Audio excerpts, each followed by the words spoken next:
Hello and welcome friends. So in this particular video we are going to learn about the relationship in current transformer, and based on that we will see the errors in current transformer. Fine. So let's take the equivalent circuit. First of all we'll consider the equivalent circuit of the current transformer. So basically जो आपको पता होना चाहिए वो ये है कि transformer जो भी नॉर्मल ट्रांसफॉर्मर है, पावर ट्रांसफॉर्मर है, उनकी जो भी इक्विवेलेंट सर्किट जो है वो आपको पता होनी चाहिए, जो आप थर्ड या फोर्थ सेमेस्टर के अंदर जो है वो सीख गए होंगे. ठीक है. सो ये इक्विवेलेंट सर्किट जो है वो करंट ट्रांसफॉर्मर की है. आप देख सकते हैं यहाँ पे जो मैंने लिया है वो है एक रजिस्टर. ये जो लिया है वो रिएक्टेंस मैंने लिया है. ये जो है पूरी सर्किट वो क्या है, दो कंपोनेंट. ये देखिए नो लोड कंपोनेंट है. नो लोड कंपोनेंट को आप डिवाइड कर दीजिए दो में, तो वो हो जाएगा मैग्नेटाइजिंग कंपोनेंट और ये हो जाएगा अपना कोर कंपोनेंट. ठीक है. सो ये पूरी जो है ना ये प्राइमरी हो गई आपकी ट्रांसफॉर्मर की. ये पूरी प्राइमरी हो गई. प्राइमरी के अंदर प्रैक्टिकल पैरामीटर जो हमें दिखाने होते हैं वो प्रैक्टिकल पैरामीटर अगर हम दिखाएं तो इससे इक्विवेलेंट सर्किट बोलते हैं. तो मैंने ये इक्विवेलेंट सर्किट दिखा दी. यहाँ पे ये सेकेंडरी होगी. सेकेंडरी साइड ये लोड कनेक्टेड होगा. लोड का जो इम्पिडेंस होगा, इम्पिडेंस यानी कि लॉस, वो मैंने यहाँ पे दिखा दिया है, वो है आर और एक्स. ये देखिए यहाँ पे अगर ये सेकेंडरी साइड है तो सेकेंडरी साइड में भी ये जो है रेजिस्टेंस और ये जो है रिएक्टेंस अपना होगा ही. सो अल्टीमेटली ये जो एक्सएस और एक्सपी क्या है वो है आपका लीकेज रिएक्टेंस. क्या है? लीकेज रिएक्टेंस है. यहाँ पे आप देख सकते हैं ये जो है ना ये होगा ईपी यानी कि induced EMF in primary side, and because of that your induced EMF you will get the induced EMF in the secondary side. Okay, after linking with each other. Fine. So basically अगर मैं यहाँ पे दिखाऊं तो ये जो होगा अपना, देखिए ये आईसी है वो है कोर लॉस कंपोनेंट, आईएम है वो है मैग्नेटाइजिंग कंपोनेंट. और अगर मैं इस तरह से दिखाऊं, देखिए पहले ये देखिए प्राइमरी ये है प्राइमरी सप्लाई वोल्टेज, ये ईपी है primary winding induced voltage, ES जो है वो सेकेंडरी वाइंडिंग इंड्यूस्ड वोल्टेज है, वीएस जो है वो अपना क्या है सेकेंडरी टर्मिनल वोल्टेज है, आईपी जो है वो प्राइमरी करंट है, आईएस जो है आईएस ये देखिए ये आईपी सॉरी यहाँ पे अगर मैं दिखाऊं IP I forgot to mention this is IP जो है वो प्राइमरी करंट है, आईएस जो है वो क्या है सेकेंडरी करंट है, आई0 जो है वो नो लोड करंट है. उसके बाद अगर मैं देखूं तो प्राइमरी वाइंडिंग का इंपीडेंस कितना होगा, रेजिस्टेंस प्लस रिएक्टेंस. सो ये रेजिस्टेंस प्लस ये रिएक्टेंस. ठीक है, यानी कि ये कोई लीकेज रिएक्टेंस ही होगा. ठीक है. सो आरपी प्लस एक्सपी यानी कि ये इमेजिनरी कंपोनेंट है तो ये आगे जे में लिख सकता हूँ जे ऑपरेटर से. तो आरपी प्लस जे एक्सपी यहाँ पे मैंने लिखा है वो है इंपीडेंस ऑफ प्राइमरी वाइंडिंग, और आरएस प्लस जे एक्सेस वो है impedance of secondary winding, and R E plus J XE वो है इंपीडेंस ऑफ ये particular load. Is it right? So इसके अकॉर्डिंग जो है वो हम फिगर भी ड्रॉ करेंगे, इसका फेजर डायग्राम जो है वो भी ड्रॉ करेंगे. ठीक है. सो मान लीजिए देखिए सीटी के अंदर क्या होगा, primary current is independent of load. In CT the primary current is independent of load. So let us assume that the burden और you can say the load. Okay, see the on ammeter is connected and that impedance, ये यहाँ पे कोई ammeter, ये सीटी की जो है ना मैंने इक्विवेलेंट सर्किट ली है तो ये सेकेंडरी साइड, तो यहाँ पे कोई एमीटर कनेक्टेड होगा. तो वो एमीटर जो कनेक्टेड होगा वो उसका जो भी लोड होगा वो ये इम्पिडेंस के तौर पे मैंने दिखाया है वो है आर और एक्स. So वो है RE plus XC. So in practice, the leakage reactance is always maintained as minimum possible. So in practice, the leakage reactance is always maintained as minimum as possible. Or you can say XP and XS will be very less. See, यहाँ पे जो है ना XP और XS ये दोनों leakage reactance है ना वो भी कम होने चाहिए. ठीक है. सो प्रैक्टिकली जब आप डिजाइन कर रहे होते हैं तभी आपको ये ध्यान रखना होगा. और यू कैन से RP, ये आप देख सकते हैं यहाँ पे RP. सो ये जो आरपी है ना वो नियरली इक्वल टू 0 होना चाहिए, क्योंकि जब भी आप जो है वो आप ट्रांसफॉर्मर की कोर बनाएंगे, सीटी की कोर बनाएंगे, तब आपको ये वाइल डिजाइनिंग ये आपको ध्यान रखना पड़ेगा. ओके. सो बिकॉज ये जो है ना nearly it is equal to 0.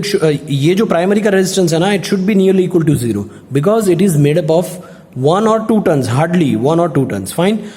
और आरएस जो है वो क्या है, यहाँ पे लोड विल सी यहाँ पे आरएस भी है और ये लोड भी है. So it should B mainly resistive. ये जो लोड होगा ना ये सेकेंडरी साइड का रेजिस्टेंस है और ये जो लोड है ना it should B mainly resistive. Fine. तो रेजिस्टिव लोड अगर होगा तो अच्छी तरह से जो है आपका सीटी जो है मेजर कर सकता है.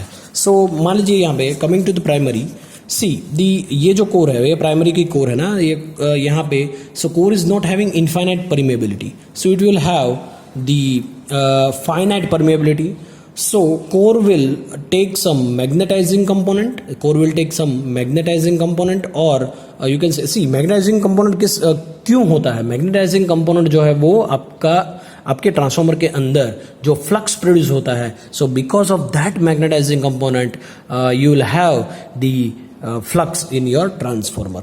Fine. So to produce the flux in the core, so as you are giving sinusoidal input, always there will be a core loss. Fine.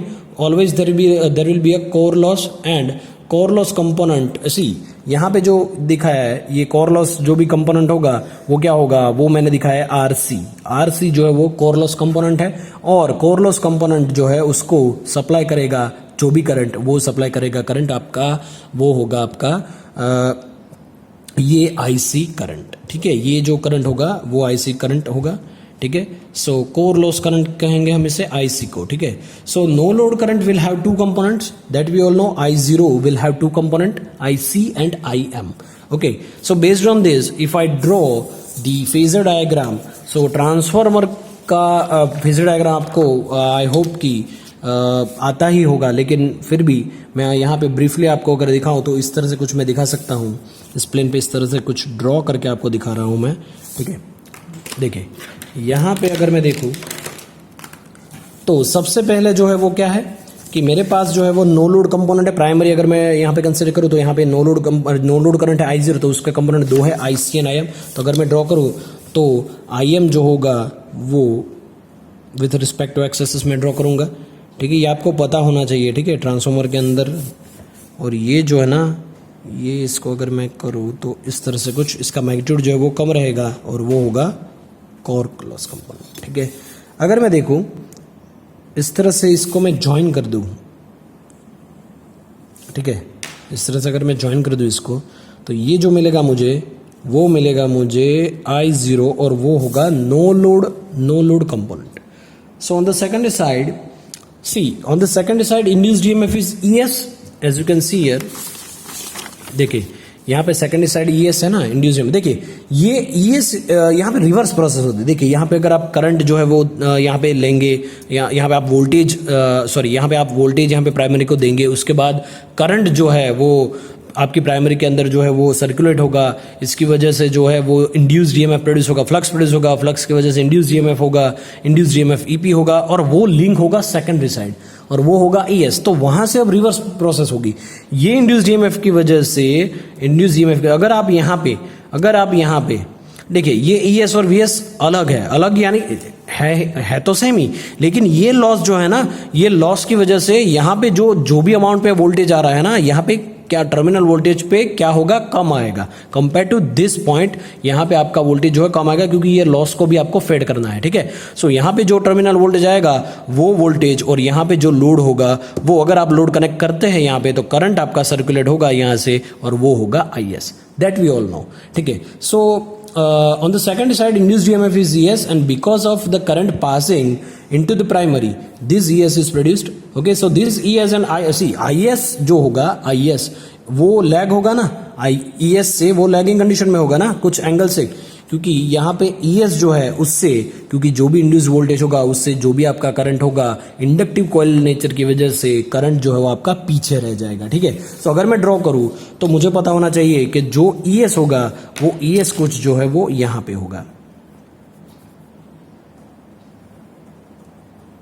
देखिए ये जो बना, ये जो मैंने ग्रीन लाइन से दिखाया, ये अपना ES होगा, और प्राइमरी जो होगा वो प्राइमरी ऑब्वियसली इसी के साथ में होगा, ये IC के साथ में होगा ना प्राइमरी, यानी कि जो भी प्राइमरी आपका नॉन वाला, ठीक है, EP ES। तो दोनों जो है वो क्या होंगे, एग्जैक्टली ऑपोजिट होंगे।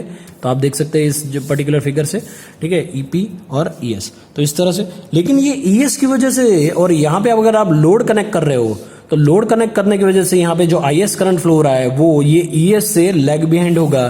तो इसी लैग बिहाइंड की वजह से तो मैं कुछ एंगल से उसको लैग बिहाइंड करता हूं।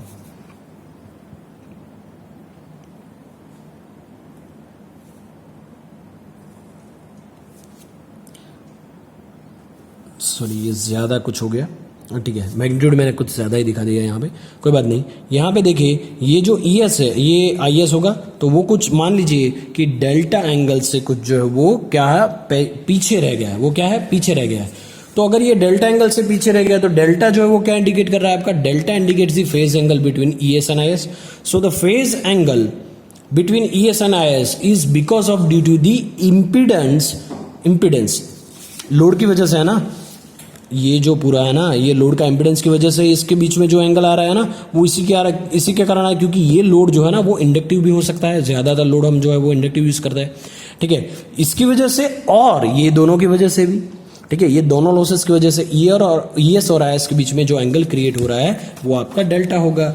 सो फ्रॉम ई एस ये जो पर्टिकुलर है ये भी इसको भी ये करंट जो है इसको भी फेड करेंगे और इसको भी फेड करेंगे, ठीक है। सो रिमेनिंग जो होगा वो यहाँ पे आएगा, इसको फीड करने के बाद यहाँ पे जो रिमेनिंग होगा वो आपका होगा टर्मिनल वोल्टेज, ठीक है, और ये है वी एस। सो अल्टीमेटली अगर मैं बोलूँ तो वो क्या होगा, V S plus I S into R S plus J X S is equal to E S. So ultimately तो यही होगा ना, E S is equal to what, V S जो होगा वो plus I S into R S plus J X S. Fine, so this is called inverse process that we all know. अगर मैं यहाँ पे कुछ जो है इस तरह से दिखाऊँ, अगर देखिए यहाँ पे मैं ब्रीफ में आपको समझाऊंगा कि जो भी आपका यहाँ पे जो करंट जा रहा है ना, देखिए यहाँ पे अगर ये करंट इस तरह से यहाँ पे जा रहा है, ये आई एस यहाँ पे अगर करंट आएगा वो होगा, मान लीजिए कोई आई एस आ रहा है तो आई एस और आर एस तो ये तो इन फेज में ही रहेगा ना, क्योंकि ये रेजिस्टिव लोड है तो इन फेज में रहेगा, यानी कि वो इस तरह से कुछ बिहेव करेगा। सो इसी की वजह से अगर इस लाइन में को मैं इस तरह से एक्सटेंड करूँ तो यहाँ पे ये जो होगा ना वो होगा आपका आई एस आर एस, और यही करंट अगर इस तरह से यहाँ पे पास होगा इस इंडक्टिव कॉइल में से पास होगा, यानी कि इस लीकेज रिएक्टेंस के कारण करंट आपका जो है वो होगा वो इंडक्टिव नेचर की वजह से 90 डिग्री लैग होगा। अगर 90 डिग्री लैग होगा तो ये इस तरह से मैं कुछ ड्रॉ कर सकता हूँ, देखिए इस तरह से कुछ ड्रॉ कर सकता हूँ, ठीक है ना, इस तरह से। सो ये 90, अब मान लीजिए अगर 90 डिग्री है, ठीक है, फिगर में थोड़ा सा प्रॉब्लम हो चुका है, और यहाँ पे देखिए ये हो जाएगा अपना I S X S, I S और एक्सेस, क्योंकि करंट यहाँ से पास हो रहा है ना तो यहाँ से मैंने लिखा ये आई एस और एक्सेस। फाइन, ये हो गया अपना E S, is that right, okay. So देखिए हमें पता है फ्लक्स जो होगा वो कोर में होगा फ्लक्स फाई, ठीक है। अगर मैं इस तरह से कुछ देखूँ कि थीटा, देखिए सॉरी, अगर मैं टर्न्स रेशियो की बात करूँ, टर्न्स रेशियो, पहले मैं टर्न्स रेशियो की बात करता हूँ उसके बाद मैं थीटा की बात कर रहा हूँ। टर्न्स रेशियो उसको बोलेंगे हम एन, एन क्या होगा, N S by N P, क्या हो जाएगा N S by N P. अगर मैं देखूँ कि ये जो आई एस है ये डेल्टा है, तो देखिए इसकी इन दोनों की वजह से, ये दोनों करंट की वजह से आई एस आर एस और आई एक्स एस है, उसके बाद जो वोल्टेज आ रहा है वो वी एस है, तो ये जो वी एस है वो ई एस से तो क्या होगा, लेग बिहाइंड ही होगा ना। तो अगर मैं लेग बिहाइंड जो है वो कुछ इस तरह से ड्रॉ करूं तो वी एस जो है वो मुझे यहां मिलेगा, वी एस जो है वो मुझे कुछ इस तरह से मिलेगा, ठीक है।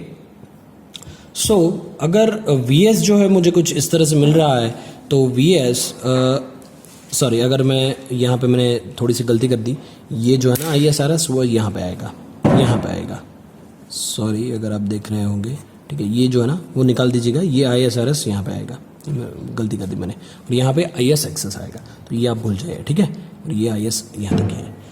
सो ये जो होगा आपका वी एस होगा, और ये जो वी एस है ना वो वी एस, यानी कि अगर मैं देखूँ ये जो एंगल होगा ये कुछ एंगल वो बना बीटा, यानी कि वी एस और आई एस के बीच में जो एंगल बन रहा है वो है अपना बीटा, क्या होगा एंगल बीटा।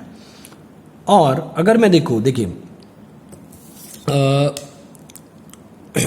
आई एस जो होगा अगर मैं इसको रिप्रेजेंट करूँ सेकेंडरी साइड पे, अगर रिफर करूँ मैं सेकेंडरी साइड पे तो किस तरह से होगा, देखिए ये जो है ना ये आई एस, उसको मैं रिफर करता हूँ किस साइड, प्राइमरी साइड। तो देखिए इस तरह से मैं कुछ इक्वली इन अपोजिट जो है वो इस तरह से मैं कुछ ड्रॉ करता हूँ, तो ये हो गया अपना आई एस, लेकिन एन टर्न्स रेशियो जो है ना वो मुझे डालना पड़ेगा, तो वो हो जाएगा N into I S, okay, depend होगा ना। So N into I S ये मैं लिख सकता हूँ। अगर मैं देखूँ तो यहाँ पे अगर मैं कुछ जो है वो इस तरह से इसको जोड़ दूँ, ये हो गया ना अपना n इंटू आई एस, ठीक है, ये पूरा जो हो गया वो n इंटू आई एस, और ये जो है वो होगा अपना I0। तो इस तरह से अगर मैं कुछ इसकी जो है पैराग्राम मेथड से यूज़ करूँ तो ये इस तरह से मैं कुछ यहाँ पे ड्रॉ करूँ, ये जो इसकी लाइन जो है वो इस तरह से मैं कुछ ड्रॉ करूँ, तो यहाँ पे जो मुझे यहाँ पे जो मुझे रिजल्टेंट मिलेगा, ये रिजल्टेंट मिलेगा, वो पूरा रिजल्टेंट मुझे मिलेगा, वो जो मिलेगा वो मुझे मिलेगा IP, करंट मिलेगा वो IP। So n into I S IP, और ये जो एंगल बनाना वो होगा अपना थीटा, और ये होगा अपना डेल्टा। Is that right? इसे हम बोलते हैं डेल्टा, और ये जो होगा वो थीटा, और ये एंगल जो होगा ना उसे हम बोलते हैं अल्फ़ा, ठीक है, उसे मैंने जो है वो अल्फ़ा बोल दिया है। अभी देखिए, तो इस तरह से अगर मैं देखूँ तो फ्लक्स फाई जो है वो कोर में होगा, सो टर्न्स रेशियो NS/NP होगा। सो यहाँ पे जो थीटा है ना वो थीटा होगा अपना फेज एंगल। क्या होगा? Phase angle. तो फेज एंगल कौन से बीच में है? तो देखिए ये n इंटू आई एस और IP के बीच में आपका फेज एंगल मिलेगा आपको। उसके बाद अगर मैं डेल्टा देखूँ तो डेल्टा क्या होगा? E2 एंड I2 के बीच का एंगल। डेल्टा जो होगा वो क्या होगा? ये डेल्टा है, पर्टिकुलर ये डेल्टा की बात कर रहा हूँ। डेल्टा जो होगा वो क्या होगा? E2 और I2। देखिए ये सेकेंडरी साइड, और ये होगा अपना क्या होगा? सेकेंडरी साइड जो इंडस्ट्री में हो रहा है वो। उसके बाद अगर बीटा में देखो तो वो होगा tan इनवर्स XC/RE। क्या होगा? XC/RE। और अल्फा अगर एंगल होगा तो वो होगा I0 और वो होगा थीटा, और I0 और ये थीटा एंगल। ओके, अगर मैं इसके देखिए, अगर मैं अच्छी तरह से कुछ दिखाऊं तो ये फिगर अगर मैं रीड्रॉ करता हूँ, सो ये जो है वो मैंने पूरा फिगर आपको रीड्रॉ करके यहाँ पे फिर से दिखा दिया है, ठीक है। अगर आप देखें कि ये जो फिगर है वो पूरा मैंने यहाँ पे इस तरह से कुछ दिखा दिया है रीड्रॉ करके, ठीक है। सो यहाँ पे अगर हम देखें कि आई एस जो है वो रिफर टू प्राइमरी साइड है, आई एस जो है ये देखिए तो n इंटू आई एस हो जाएगा। So it will be transformed according to the turns ratio, that's why I have taken here n into I S. So that's why I can write n into I S plus I0, that will give you total primary current. What will see n into IS plus I0, that will give you total primary current, which is IP. So it is not decided by IS. Fine. So IP is fixed. So according the value of I0 and according to value of I0, the NIS will come, and then IP will come according to that point of view. Fine. So if I analyze this particular area, then let's see, if I redraw this particular area, then this area will look like this. Okay, so I have mentioned here, and see this particular, as you can see here, if I extend this particular n into is line, and this is the NIS line, then this, if I extend this line, then and this particular line like this, then it will form a right angle triangle. Okay, so this is the analyzing some angles.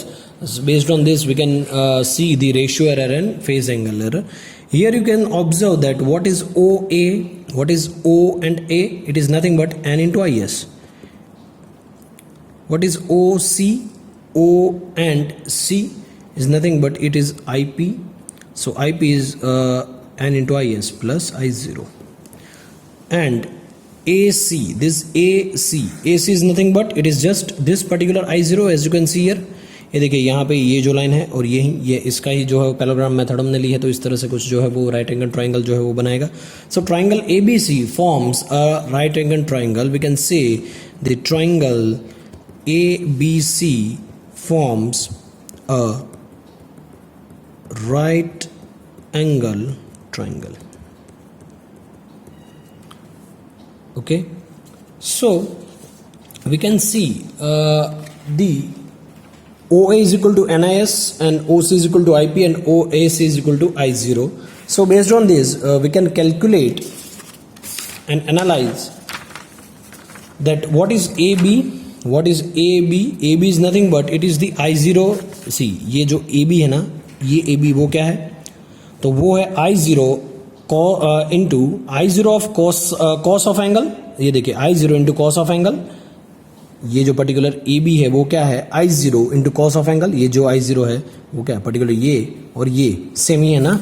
ये देखिए यहाँ पे अगर मैं देखा हूँ ये I zero तो ये भी आई जीरो हुआ ना, तो ये अगर आई जीरो है तो ये एंगल जो हुआ ना ए टू बी वो क्या होगा I zero of cos of angle, और बी और सी क्या होगा वो होगा अपना I zero of sine angle, क्या होगा I zero of sine angle. So अगर ये I zero of sine angle है क्योंकि ये राइट एंगल ट्राइंगल है ना, तो यहाँ पे क्या होगा I zero of cos angle, और ये बी सी जो हो जाएगा वो आपका I zero of sine angle हो जाएगा। So the angle between I zero and N I S and the angle between ये I zero and N I S, this particular I zero and N I S, तो ये जो angle होगा वो angle कितना होगा, तो हमें यहाँ से जो ये 90 डिग्री हुआ ना पूरा, सो 90 डिग्री में से कौन कौन से टर्म जो यहाँ पे जो हमें सब्ट्रैक्ट करने पड़ेंगे, ये अल्फ़ा और ये डेल्टा, अल्फ़ा और ये डेल्टा, ठीक है ना। इतने टर्म हमें जो है वो सब्ट्रैक्ट करने पड़ेंगे, यानी कि ये जो एंगल है ना अपना वो एंगल हो जाएगा ये जो पूरा 90 डिग्री हुआ, सो 90 डिग्री माइनस में कहूँ तो अल्फ़ा और माइनस में कहूँ तो delta,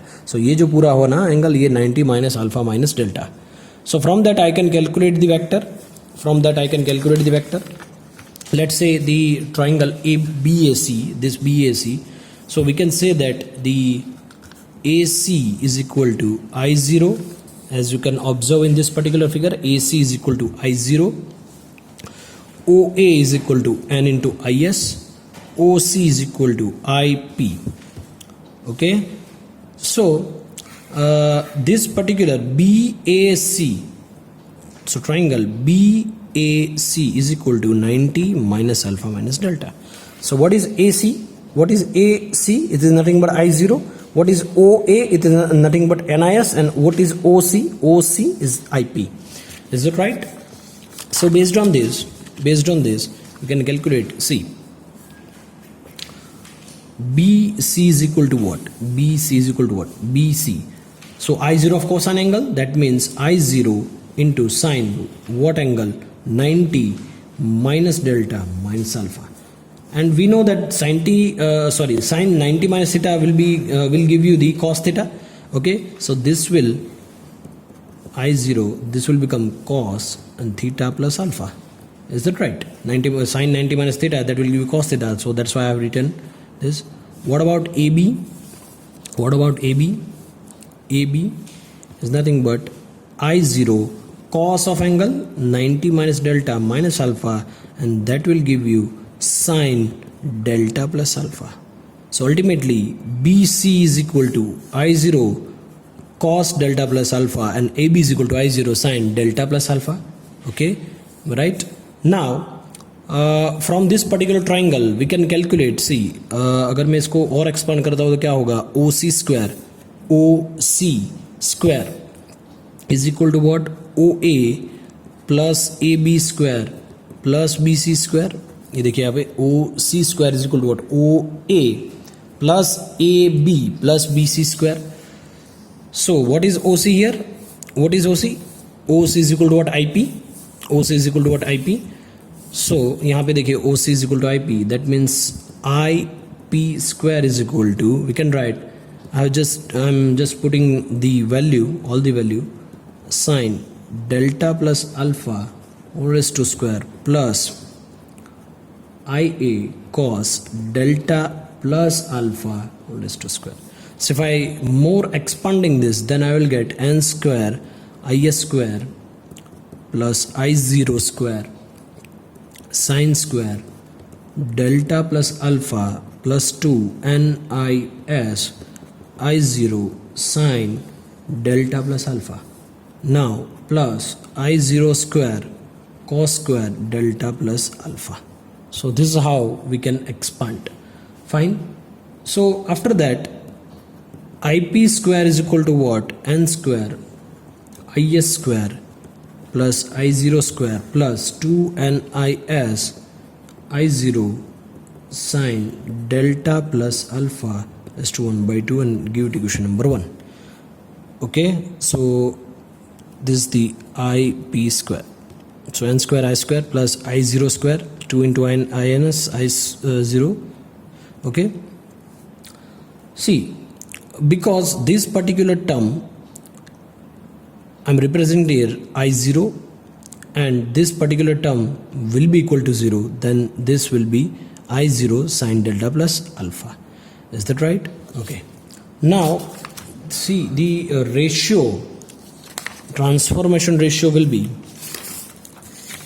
based on this we can calculate the transformation ratio. Transformation ratio R is equal to the primary current divided by secondary current. So based on this we can calculate IP divided by S.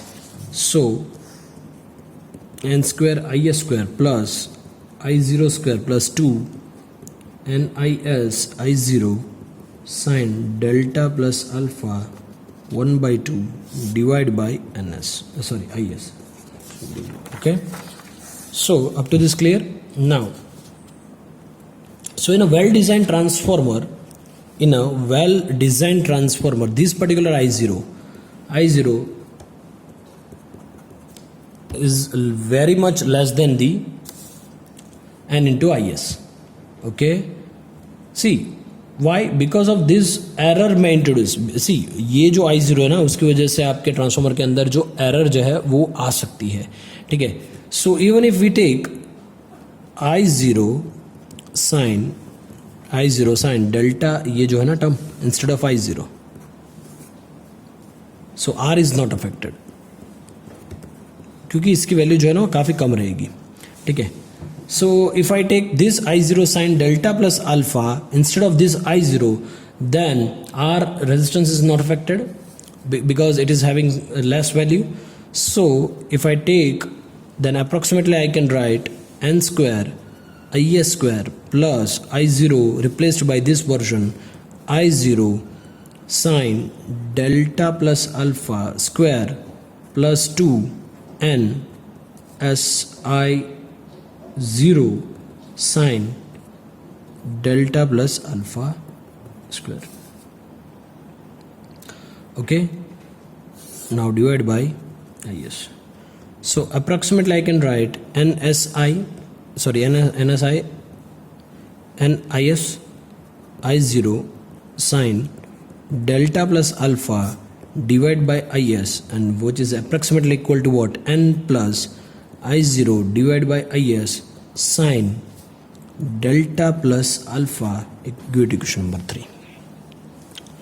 Okay, so this particular term I0 divided by IS sine delta plus alpha, this equation is number 3, and approximately I can write n plus I0 cos alpha sine delta. See यहाँ पे मैं क्या लिख सकता हूँ?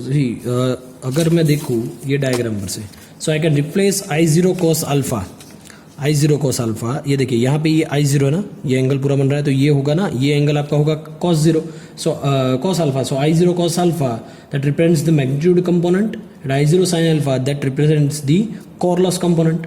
So I can replace. Okay, so that's why I'm taking here sin delta plus I0 sin alpha cos delta divided by IS. So based on this, if I replace this particular term, so I will get if I replace this term, so n plus Im sin delta will be there plus IC cos delta will be there divided by IS, which is equation number 4. Now, so you can see here that the transformation ratio is not equal to the turns ratio. Okay, but the extra term is coming here, that is called error. So we can say that the percentage of ratio error is equal to what? Nominal ratio minus actual ratio. Nominal ratio minus actual ratio divided by actual ratio into 100. That will give you the percentage ratio error. Kn minus R, nominal ratio that is Kn, actual ratio that is R into 100. There is another one, you can say the nominal ratio is equal to rated primary winding current divided by rated secondary winding current. So that will give you the nominal ratios. In practice, CT burden is largely resistive.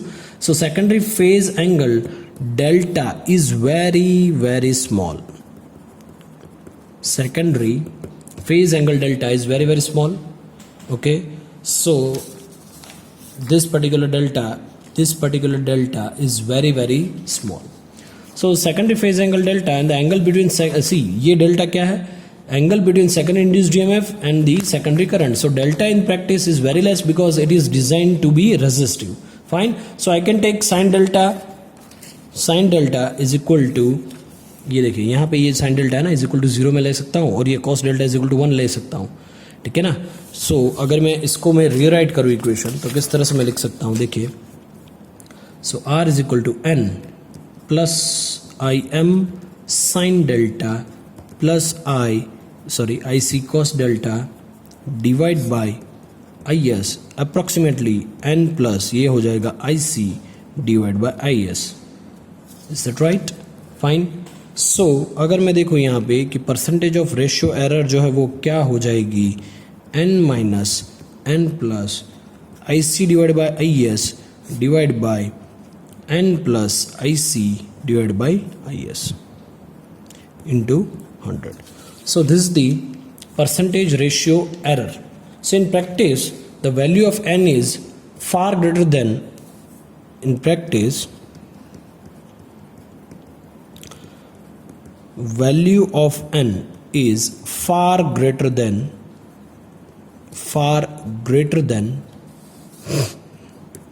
IC divided by IS, and IC is less compared to IS. Fine. So I can replace this particular term n plus IC by IS by n because n is very greater than IC plus IS divided by IS.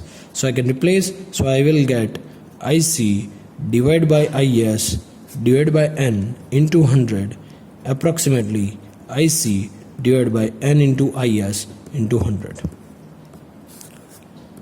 So this is the percentage ratio. See, ratio error is coming as the core loss component of the current because of the ratio error is mainly due to the core loss. So ratio error is proportional to the core loss component, or you can say the iron loss. Okay, that you should note down. Fine. So basically, ideally current ratio is nothing but it is the you can say the current ratio ideally it should be I2 divided by I1 is equal to the turns ratio, which is N1 by N2. But practically due to magnetizing and core loss, secondary current and its power factor, the load current is not a constant fraction of the primary current. So this cause an error that is called a ratio error, and the ratio error is generally defined as like this. Fine. But if you are dealing with your book, then percentage of ratio error will be Kn IS minus IP divided by IP into 100, or Kn minus R divided by R into 100, where Kn is the nominal ratio, or you can say the rated transformation ratio, where IS is the actual secondary current of IP and the IP is the actual primary current. Is that right? Okay. So this is the ratio error of the CT. So आप देख सकते हैं ये जो है पूरा वो कुछ इस तरह से हम दिखाएंगे Kn minus R divided by R into 100. Now moving further with the phase angle. Let's see the phase angle. Phase angle error. Okay, phase angle error. See, ideally the phase of secondary current is to be displaced exactly 180 degree from the primary current. I repeat, ideally the phase of secondary current is to be displaced exactly 180 degree from the primary current, but actually it is not so. The phase angle between primary current vector and the reversed secondary current vector is called phase angle error and is denoted as theta. As you can see here, this theta. It should be यहाँ पे जो primary current है ना, इस तरह से ये secondary इस तरह से होना चाहिए था एग्जैक्टली, लेकिन ये कहाँ पे आ रहा है, यहाँ पे आ रहा है, और ये जो एंगल बना ना थीटा, उससे हम फेज एंगल एरर बोलते हैं. So the angle by which the secondary current phasor when reversed that differs in phase phase from the primary current. So we can say that, see, when you want to use your secondary side of the city, it is the current to the current coil of the wattmeter. So wattmeter will measure the power. Wattmeter किस तरह से power measure करेगा? V into I into cos of angle between this two. So between the voltage and the primary side current, if it is not exactly see, अगर हम देखें कि angle कोई भी है, angle between voltage and primary side of current, if it is not exactly to the secondary side, some error will be introduce there, so measurement of power will be very low. Measurement of power will be very low. Fine. So based on this, ideally the value of IS should be in phase with primary current. This value of IS, it should be in phase with the primary current, this IP, or you can say the exactly out of phase 180. So N into I, but we are getting here N into IS, or the secondary side current should be actually 180 opposite to the primary current, but we are not getting so. So in practice it is not. Some angle is there, and so the angle between the primary current is N into IS. Okay, so that is called phase angle error. We can write for the phase angle error is tan theta is equal to what? We know that opposite upon adjacent side. So what is opposite side? It is BC.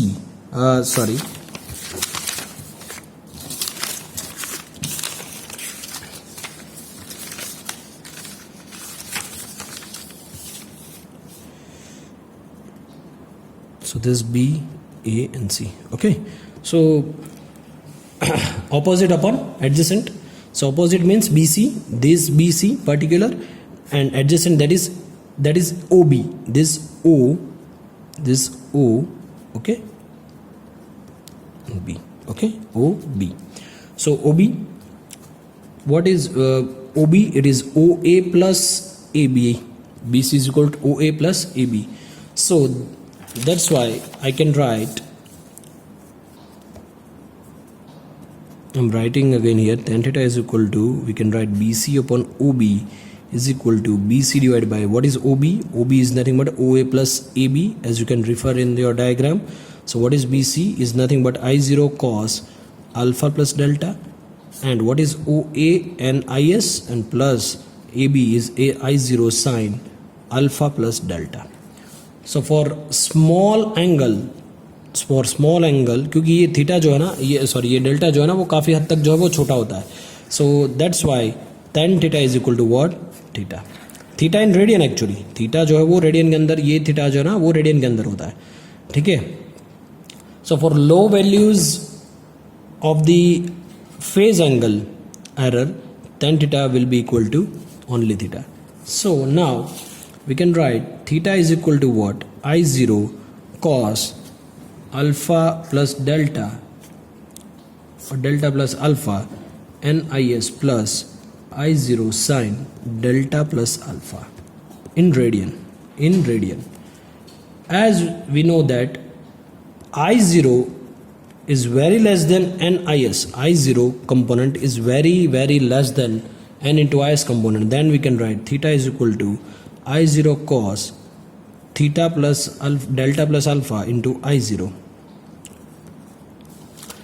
and into IS, and approximately I0 cos alpha into cos delta minus I0 sin alpha sin delta. If I simplify this, okay, so N into IS. Again I am writing, ये जो पूरा जो है वो component इस तरह से हम लिख सकते हैं, cos delta minus I C sine delta divide by NIS, और वो होगा अपना रेडियन में. अगर मैं इसे डिग्री में कन्वर्ट करूँ तो ही मेरे पास जो है वो इस तरह से कुछ डिग्री में कन्वर्ट कर रहा है, तो 180 डिवाइड बाई पाई, और ये होगा same I cos theta minus I C sine delta divide by N into IS. So as delta is very small in practice, that means cos delta is equal to 1 and sin delta is equal to 0. So theta is equal to approximately 180 divided by pi I m divide by n into I S into ये जो होगा वो degree में होगा. So the phase angle error is due to the magnetizing component, and IM and so the IM and IC, that means magnetizing and core loss current, should be decreased to minimum value, and core should be designed such that IM and IC will be should be very low. Okay, so this is all about the phase angle error and ratio error of the CT. Okay.